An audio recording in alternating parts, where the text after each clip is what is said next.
Ayan po guys, so nakapag-harvest naman ulit tayo ng konti. So ayan, kumbaga pang isang kainan na rin natin yan.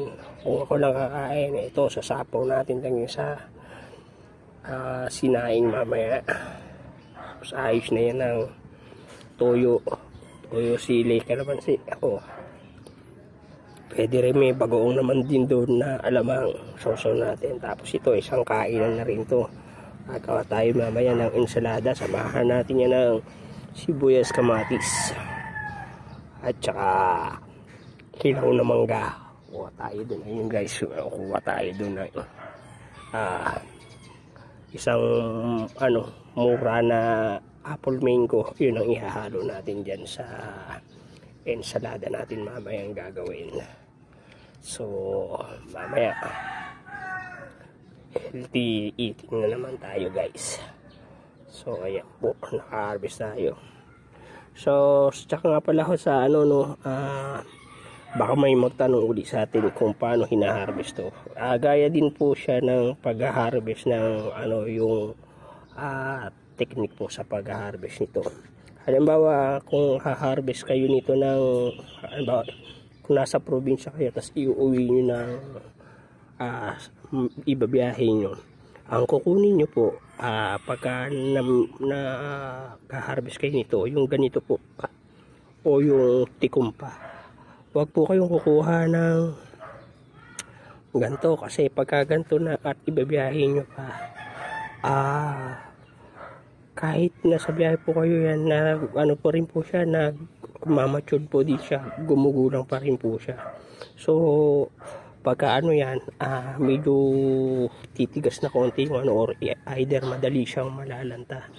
Kasi pagka napapansin nyo yan sa katagalan, pag may tanim na kayo ng ganito, bawa hinarvest nyo siya ng ganito, tikumpa, tapos ibinyahin nyo na matagal na oras, pagdating nyo sa bahay, magiging ganito na itsura niya, nakabuka na yung mga dahon yan.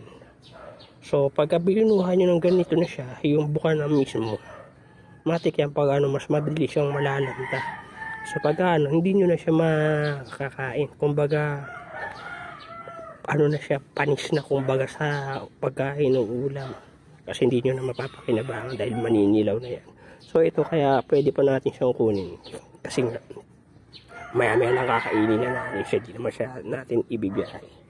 Tapos ang pa po, nakabuka na ganito na yung kinuha nyo o doon sa mismo pinakakatawan. Pagka yan, try nyo rin yung hinto, yung pinakatangkay niya, kasi once na pag parting matigas na yung tangkay, ibig sabihin magulang na po yun, hindi na po siya pwede natin kainin. Kaya kinukuha natin yung malambot pa po yung pinakatangkay, hindi po siya matigas, malambot. Katulad po yung sa pag-harvest ng, kung nakakita na kayo ng yung gulay ba yun, asparagus, yung asparagus, ganun din po yun. Sinecheck yung pinakatawan kung saan yung parting malambot, dun binabali yun, yun ang edible pa, o yun yung pwedeng harvestin, yung parting malambot. Pero pag matigas na yung pinakatangkay, hindi na po yun hina-harvest. So ganyan din po yung rito, principle ng pag-harvest ng pako. So ayun po, sana po may natutunan kayo at maraming salamat po sa panonood. Thank you for watching uli at God bless.